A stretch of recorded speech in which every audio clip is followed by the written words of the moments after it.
Hello students, welcome to Marshall Institute and today we are going to understand about the second part of exercise 5.4 mathematics class plus 2.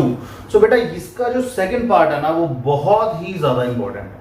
तो यहाँ पे मैं आपके सामने second part की जो basic functions हैं यानी कि जिसको हम logarithmic functions बोलते हैं log, तो उसको explain करने वाला हूँ। So सबसे important चीज है कि logarithmic functions है क्या, इसको समझना बड़ा जरूरी है। सो लॉगरिथमिक ये जो फंक्शंस है ना, इसको समझने से पहले जो हमने पिछले पार्ट में एक्सपोनेंशियल फंक्शंस किए थे, यानी कि अगर b की रेज टू पावर y कर दूं तो मेरे को आंसर मिलता था x। यही हमारे पास होता था, किसी कांस्टेंट की रेज टू पावर वेरिएबल अगर करते थे तो हमें आंसर कुछ ना कुछ मिल जाता था, जिसके अंदर हमने कंडीशन ली थी कि b should be greater than 1। अगर b जो है वो 1 से बड़ा है, अगर b 1 से बड़ा है तो y की कोई सी भी वैल्यू ले लो, चाहे उसकी वैल्यू आप पॉजिटिव ले लो, चाहे y की वैल्यू नेगेटिव ले लो, चाहे y की वैल्यू आप 0 ले लो, किसी भी केस में हमारे पास x की वैल्यू जो है वो हमेशा पॉजिटिव ही रहेगी। फॉर एग्जाम्पल समझो, बात को समझो, देखो अगर 1 से बड़ा 2 मान लो, 2 की रेज टू पावर अगर मैं यहां पे 5 कर दूं तो आंसर आएगा 32। ठीक, अगर 2 की रेज टू पावर मैं कर दूं 0 तो आंसर आएगा 1, और अगर 2 की रेज टू पावर -5 कर दूं तो आंसर आएगा 1/32, यानी कि आंसर आएगा 0.000 समथिंग, बट नेगेटिव नहीं जाएगा। देख लो, मतलब y जो है वो बिलोंग करेगा रियल नंबर को। इसका मतलब पॉजिटिव हो जाए नेगेटिव हो जाए कोई फर्क नहीं पड़ता है हमारी टर्म को, ठीक है। x बट हमेशा बिलोंग करेगा पॉजिटिव रियल नंबर्स को, x हमेशा जो आएगा वो पॉजिटिव ही आएगा। तो बेटा ये देख लो, समझ लो अच्छे से, कोई भी एक्सपोनेंशियल फंक्शन हो जिसमें b की पावर, जो b की वैल्यू है वो ग्रेटर देन 1 लेते हैं हम, ठीक है, उसके अंदर y की कोई सी भी वैल्यू पॉजिटिव, नेगेटिव या 0, x जो होगा वो हमेशा पॉजिटिव आएगा, ठीक है। अब इसको हम लॉगरिथमिक फंक्शन की फॉर्म में लिख सकते हैं। इसका मतलब है कि एक्सपोनेंशियल की ही दूसरी फॉर्म है लॉग। बिल्कुल, एक्सपोनेंशियल को लिखना ही दूसरी फॉर्म में क्या है, लॉग। तो वो मैं आपको यहां पे बताऊंगा कि किस तरीके से आप लिख सकते हो। इस फंक्शन को आप लिख सकते हो कि log of b x is equal to y। अब आप बोलोगे कि ये क्या कर दिया सर आपने, तो बेटा बिल्कुल ठीक है, log बिना बेस के नहीं होता, एक बात मेरी याद रखना। तो बेसिकली बेस दोनों का सेम है, इसका बेस था, उसकी रेज टू पावर थी y। इसमें कुछ नहीं करता है, इसमें ये बात अगर देखो, सपोज करो ये फंक्शन है, बात समझ लो अच्छे से कि अगर log बेस पे 2 हो तो 32 की वैल्यू क्या आएगी, 5। तो ध्यान से देख लो, ये जो लॉगरिथमिक फंक्शन है ये हमें पावर देता है। पावर कितनी थी एक्सपोनेंशियल की, y। यहां पे आंसर क्या आ रहा है, y। अब यहां पे हमारे पास क्या था, पावर 5। इसका मतलब है कि log बेस पे 2 हो तो 32 की वैल्यू कितनी जाएगी, 5, यानी कि 2 की रेज टू पावर 5 करोगे तो आंसर आएगा 32। तो बात समझ में आ रही है। तो log कुछ नहीं है, log बस एक लिखने का तरीका है जिससे आप किसी भी एक्सपोनेंशियल फंक्शन की पावर कैलकुलेट कर सकते हो। एक्सपोनेंशियल फंक्शन में आप x फाइंड आउट करते हो, यानी कि जो उसकी वैल्यू है, बट उस वैल्यू के लिए कौन से बेस पे कितनी पावर जानी है वो लॉगरिथमिक आपको फंक्शन बता सकता है। सो बेस दोनों का सेम रहेगा, यहां पे आप ये वाली वैल्यू डाल दोगे और y जो है वो इधर आ जाएगा, यानी कि ये जो लॉगरिथमिक फंक्शन है it gives us the power of exponential function. तो इस बात को समझ लो अच्छे से, ठीक है। तो चलो फिलहाल के लिए मुझे थोड़ी जगह चाहिए तो इसको हटा देते हैं। तो जो यहां पे ये सारी कंडीशंस इसमें लगाई थी, तो बेटा सेम कंडीशंस इसमें लग जाएंगी, सेम। लॉग का बेस b हमने ग्रेटर देन 1 लिया, x की वैल्यू जो है वो हमेशा पॉजिटिव ही रहेगी, x will always belong to positive real number, ठीक है। तो y जो होगा आपका कुछ भी आ सकता है, y का मतलब है y आपका आएगा रियल, पॉजिटिव, नेगेटिव या जीरो, कुछ भी आ सकता है। सो बेसिकली जो कंडीशंस आपने एक्सपोनेंशियल पे लगाई थी वही सेम कंडीशंस आप इस पे लगा सकते हो। अब अगर बात करें इसकी डोमेन और रेंज की, डोमेन और रेंज की, तो इसको ध्यान से समझ लो। डोमेन क्या होगी इसमें, जो x की वैल्यू है, वैल्यू ऑफ x, रेंज होगी इसमें वैल्यू ऑफ y। तो वैल्यू ऑफ x क्या है, डोमेन बिलोंग करती है पॉजिटिव रियल नंबर, यानी कि डोमेन के अंदर हम जीरो नहीं ले सकते, इसीलिए हमारे पास log जीरो क्या होता है, इनफाइनाइट। log जीरो को हम इंफिनिटी मानते हैं, ठीक है, इसी कारण होता है ये, ठीक है। अब वो पॉजिटिव इंफिनिटी है, नेगेटिव इंफिनिटी है, उसकी बात बाद में करेंगे। बट सबसे इंपॉर्टेंट चीज क्या है कि अगर हमारे पास डोमेन चेक करोगे तो x की वैल्यू क्या आएगी, रियल पॉजिटिव नंबर्स, और रेंज जो है वो कुछ भी हो सकती है, y can belong to any positive और रियल वैल्यू। सो ये है बेटा लॉगरिथमिक। तो चलो इसकी प्रॉपर्टीज के बारे में स्टडी करते हैं। Pause the video to note it down. तो बेटा अब मैंने यहां पे इसको मिटा दिया, अब मैंने दोबारा से लिख देता हूं कि log b बेस पे x is equal to y था, जहां पे b की वैल्यू ग्रेटर देन 1 ली थी, x जो था that belongs to real positive numbers, और y की वैल्यू कुछ भी हो सकती है। तो ये चीजें हमने यहां पे की थी कंसिडर। तो बेटा एक बात याद रखना कि on the basis of base log function दो तरीके का होता है, एक होता है हमारा नेचुरल लॉग और एक होता है कॉमन लॉग। तो लॉग ई बेस पे x हो और उसकी वैल्यू y हो, तो जब ये ई बेस आ जाएगा यहां पे तो इसको हम बोलते हैं नेचुरल लॉग, नेचुरल लॉग। तो ये बात आपने याद रखनी है कि इस log e फंक्शन को आप ln से भी रिप्रेजेंट कर सकते हो। फिजिक्स के अंदर कई जगह पे ln सीधा लिख देते हैं, उसका मतलब log e ही होता है। एनसीईआरटी के केस में उन्होंने आंसर log log को सीधा नेचुरल लॉग ही मान लिया है। सो ये तीनों चीजें आपकी एनसीईआरटी बुक के हिसाब से सेम है। आंसर में कई बार ln लिखा होगा, log e लिखा होगा या केला log लिखा होगा, तो ये तीनों एनसीईआरटी के केस में सेम वैल्यू प्रोड्यूस करेंगे। सिर्फ एनसीईआरटी के केस की बात कर रहा हूं फिलहाल, एनसीईआरटी में इसको इस हिसाब से रिप्रेजेंट किया हुआ। अब अगर बात करूं मैं कॉमन लॉग की,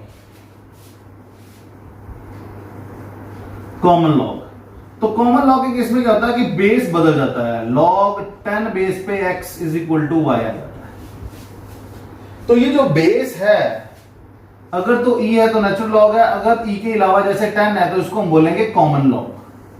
क्या बोलेंगे? Common log. और इसकी बहुत ही ब्यूटीफुल जो प्रेजेंटेशन है वो मैं आपको यहां पे ग्राफिकल करके दिखाता हूं। सपोज करो हमारे पास ग्राफ है, इधर को x बढ़ रहा है, इधर को y बढ़ रहा है। अब आप बोलोगे सर आपने इधर वाली साइड पे ज्यादा कुछ लिया नहीं, वो इसलिए नहीं लिया क्योंकि देखो x की वैल्यू मुझे पता है मैंने पॉजिटिव ही लेनी है, x की वैल्यू में नेगेटिव तो ले ही नहीं सकता। जैसे अगर इसी को मैंने एक्सपोनेंशियल फंक्शन में बताना हो तो b की raise to power y is equal to x लिखूंगा ना, तो x तो जो मेरा है वो पॉजिटिव है इसलिए मैंने ये लिया नहीं। अब y मेरा नेगेटिव भी जा सकता है तो y की वैल्यू मैंने ऐसे ले रखी है। तो एक चीज याद रखना कि log 1 हमेशा 0 होता है, यानी कि log 1 किसी भी बेस पे, log e1 हो तो भी 0, log 10 1 हो तो भी 0, मतलब किसी भी बेस पे log 7 हो ब्रैकेट में 1 है तो 0।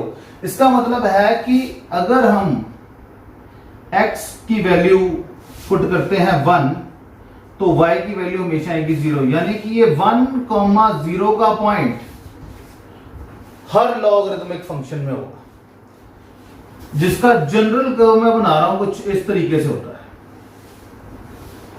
जनरल कर्व इस तरीके से होता है। बात याद रखना कि लॉग का जब भी आप कर्व बना रहे हो तो वो कभी y एक्सिस को टच नहीं कर सकता, ये बात मेरी याद रखना।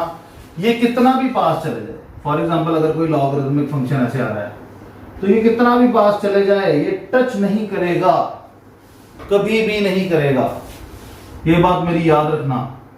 अब जैसे ये log 10 का है, सपोज करो ग्राफ, ये log e का ग्राफ है, अगर log 2 का ग्राफ होगा तो इससे ऊपर जैसे जैसे हमारे पास बेस जो है वो कम होता जाएगा, जैसे 10 से कम होता है e से कम होता है log 2, जैसे ही आप पीछे पीछे जाते चले जाओगे बेस जितना छोटा होता जाएगा उतना ग्राफ ऊपर चलता चले जाएगा।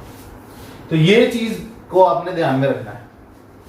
सो ये तो हो गया बेटा नेचुरल लॉगरिथम और कॉमन लॉगरिथम। तो एक बहुत इंपॉर्टेंट प्रॉपर्टी आपको बताता हूं, उतनी there you can note it down. हाँ, तो बेटा मैं बहुत इंपॉर्टेंट चीज आपको बताने जा रहा हूं, इसको ध्यान से देखना। वो इसलिए बिकॉज ये वाला जो ग्राफ है ना ये मेरे को बहुत पर्सनली पसंद है और इसको मैं एक्सप्लेन करने वाला हूं कि देखो अगर e की raise to power x is equal to y, suppose करो कोई एक्सपोनेंशियल फंक्शन है, अगर इसको आपने लॉगरिथमिक की फॉर्म में लिखना हो तो कैसे लिखोगे, लॉग बेस सेम है, अब y इधर आ जाएगा और पावर उधर चले जाएगी, ऐसे लिखोगे ना इसको लॉगरिथमिक फंक्शन में। तो अगर मैं इसका ग्राफ बनाऊं, अगर मैं इसका ग्राफ बनाऊं तो ये तो हमें पता है कि 1,0 अगर x की वैल्यू 1 लोगे तो y 0 आएगा in the case of logarithmic function. तो इसका जो ग्राफ है वो कुछ इस तरीके से बनता है और ये हमारे पास लाइन बनती है x is equal to y की,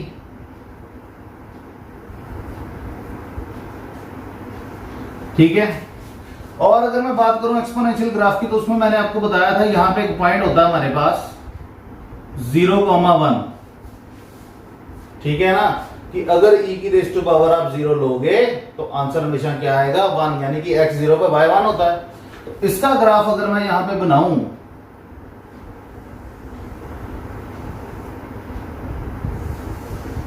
तो it will be just like this. तो क्या देखा आपने कि लॉग का ग्राफ और एक्सपोनेंशियल का ग्राफ एक दूसरे की मिरर इमेज है, एक दूसरे का उल्टा है with respect to the x is equal to y axis. यानी कि अगर आप x is equal to y axis के हिसाब से देखो तो ये दोनों ग्राफ्स एक दूसरे की मिरर इमेज बनाते हैं। जैसे मिरर के सामने आप खड़े होते हो वैसे ही बिल्कुल सेम ग्राफ्स बनते हैं इनके।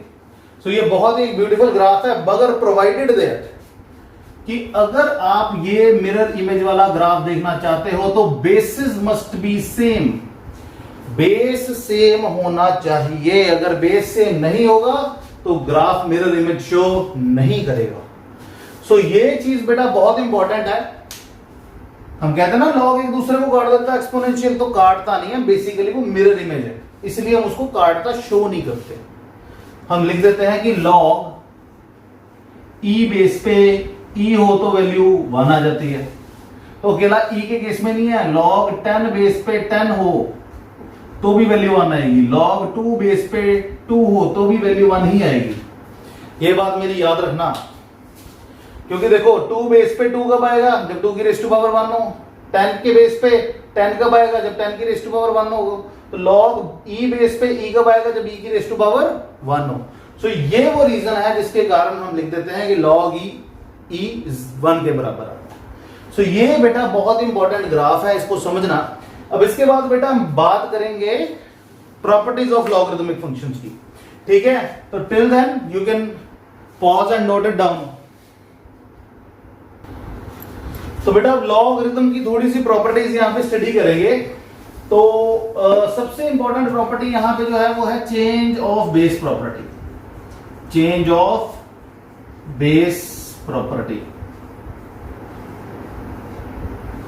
तो चेंज ऑफ बेस प्रॉपर्टी अगर आपको ध्यान से सीखनी है तो इसमें 2-4 फंडामेंटल जो है वो बहुत इंपॉर्टेंट है, जो आपको समझने पड़ेंगे। जैसे अगर मैं बात करूं चेंज ऑफ बेस प्रॉपर्टी की, तो log 7 इंटू x हो तो इसका बेस चेंज करना है। तो चेंज करते समय 99.9% लोगों का ये होता है कि हम log e बेस पे चेंज कर रहे हैं। क्यों? क्योंकि देखो अगर मैं डिफरेंशिएशन करूं तो मैंने बताया था कि log x की डिफरेंशिएशन क्या होती है 1/x। अब मैंने आपको बताया था log x बेसिकली किसका बेस होता है, e का। कि log e बेस पे x हो तो उसकी डिफरेंशिएशन 1/x है। बट अगर मेरे पास डिफरेंशिएशन हो जाए log 5 बेस पे x की तो उसकी डिफरेंशिएशन 1/x नहीं होगी। 99.9% लोग यहीं पे आगे दिक्कत क्रिएट करते हैं कि उन्हें पता ही नहीं है कि अगर बेस चेंज कर गया है तो यहां पे डिफरेंशिएशन का ये फॉर्मूला नहीं लगेगा, क्योंकि ये formula is for exponential log और for natural log and this is the common log. Common log के लिए हमारे पास ये फॉर्मूला नहीं लगता है जो नेचुरल लॉग के लिए लगता है। तो इस केस में क्या करना पड़ेगा, हमें अपना बेस चेंज करना पड़ेगा। जैसे अब इसका करना है तो इसका बेस चेंज करना हो तो log e बेस पे x divided by log e base पे 7, इस तरीके से आप लिख सकते हो। ठीक, यानी कि अगर आप इसका बेस चेंज करते हो तो d बाय dx की जगह पे आ जाएगा कि log e बेस पे x divided by log e base पे 5। तो एज वी नो दैट कि log e बेस पे 5 कोई ना कोई कांस्टेंट होगा, कोई ना कोई वैल्यू आएगी इसकी, तो इसको डिफरेंशिएशन से बाहर निकाल सकते हो। log e बेस पे 5 बाहर आ जाएगा। अब डिफरेंशिएशन किसकी होगी, log e बेस पे x की। अब इसकी डिफरेंशिएशन 1/x लगा सकते हो। तो अब हमारे पास जो डिफरेंशिएशन है वो आ जाएगी 1 divided by x log e into 5। तो इस फंक्शन का ये डिफरेंशिएशन बनेगी। सो ये बात मेरी आपने याद रखनी है कि अगर बेस बदल गया है तो डायरेक्ट फॉर्मूला नहीं लगाना है, you have to split it into this form. तो इसको बोलते हैं हम चेंज ऑफ बेस प्रॉपर्टी। तो एक इसकी प्रोडक्ट प्रॉपर्टी होती है, प्रोडक्ट प्रॉपर्टी। प्रोडक्ट प्रॉपर्टी में क्या है कि log m into n is equal to log m plus log n, ये प्रॉपर्टी होती है। पर 99.9% बच्चे एक गलती और करते हैं, वो मैं नहीं चाहता हूं कि आप करो। वो करते हैं, ब्लू पेन से लिख रहा हूं मैं, log m plus n is equal to log m into log n। ये गलती कर देते हैं। So this is absolutely wrong, absolutely wrong. ये ठीक है, ये गलत है। सो प्रोडक्ट प्रॉपर्टी में लॉग के अंदर मल्टीप्लीकेशन है तो log m plus log n आ सकता है, बट अगर ब्रैकेट के अंदर m प्लस n है तो ये वाला फंक्शन नहीं बनता। Am I clear? तो ये चीज का आपने यहां पे ध्यान जरूर रखना है। एक और प्रॉपर्टी देखो, इसको हम डिवाइड प्रॉपर्टी बोलते हैं, डिवीजन प्रॉपर्टी।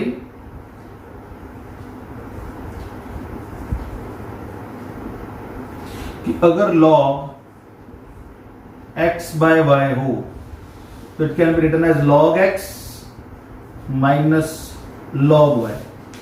तो ये प्रॉपर्टी जो है सही है, पर एक बच्चे और गलती करते हैं, वो फिर से ब्लू से लिखता हूं, वो लिख देते हैं कि log x माइनस y हो तो इसको आप log x by log y लिख सकते हो। तो बेटा ऐसा नहीं होता, ऐसा कतई ही नहीं होता, ये गलत जाएगा। सो ये इन सावधानियों से जरूर बेटा सीखना कि ये दोनों प्रॉपर्टीज है ही नहीं लॉग की। लॉग की ये दोनों प्रॉपर्टीज हैं, ये प्रॉपर्टी है, बट ये दोनों प्रॉपर्टीज लॉग की नहीं है। ओके, तो एक बहुत इंपॉर्टेंट चीज रह गई आपके साथ डिस्कस करनी, बस उसके बाद हम सम जो है वो सॉल्व करने के काबिल हो जाएंगे। उसके बाद you can start with your exercise, जो पेंडिंग सम्स हैं आप उसके सॉल्व कर सकते हो। ठीक है, तो वो प्रॉपर्टी जो है उसको समझना बहुत जरूरी है कि अगर log a raise to power b हो, log e बेस पे a की रेज़ टू पावर b है या किसी भी बेस पे है, तो you can write it as y is equal to b log a, right? You can write it as this, b आ गया। फॉर एग्जाम्पल इसको मैं सॉल्व करके बताता हूं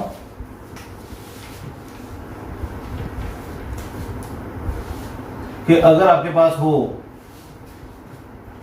y is equal to log e base के ऊपर 8। ठीक है, तो you can write it as log e base पे 2 की रेस टू पावर 3, तो ये 3 आगे आ सकता है, 3 into log 2, so you can write as this। so ये चीज जो है ये बहुत ही बेटा इंपॉर्टेंट है, इसको याद रखना कि अगर log e बेस पे a की रेस टू पावर b है तो b आगे आ जाएगा, log e बेस पे a मिल जाएगा। तो आपका बेटा ऑलमोस्ट ये जो है क्लियर हो गया है, और मैं अब आपको एनसीईआरटी सम सॉल्व करवाऊंगा। So बेटा these are the two basic sums which we are going to solve in this video। तो बहुत ही आसान सम्स हैं, तो I just want you कि आप ध्यान से देखें इसको, कि अगर y की वैल्यू हमारे पास log of x है, बिकॉज मैंने आपको बताया था कि एनसीईआरटी के केस में हमारे पास log e को वो log ही लिखते हैं, तो इसकी डिफरेंशिएशन अगर आपको करनी है तो dy by dx will be equal to d by dx of log of x।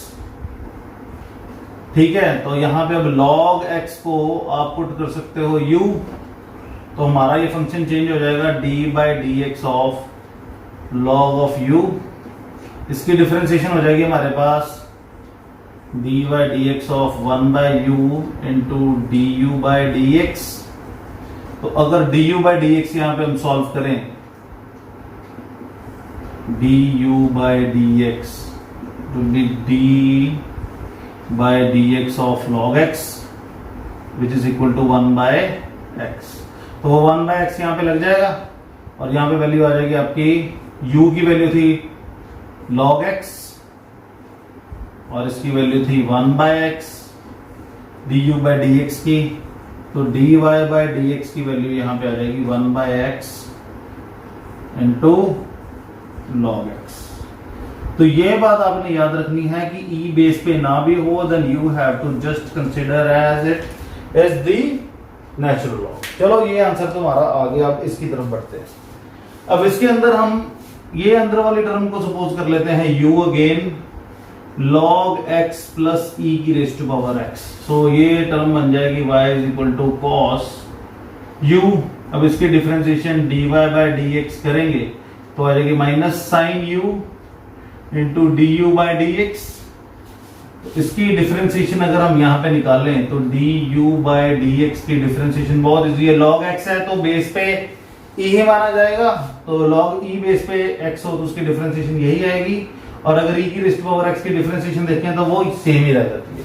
तो इसकी वैल्यू यहाँ पे पुट कर दो, ये u की वैल्यू जो है वो यहाँ पे पुट कर दो, तो आपके पास आंसर आ जाएगा dy by d x will be equal to minus sine log x plus e की raise to power x into 1 by x plus e की रेज़ टू पावर x। इसको आगे लिख दो तो dy by dx will be equal to minus of 1 by x plus e की raise to power x into sine log x plus e की raise to power x।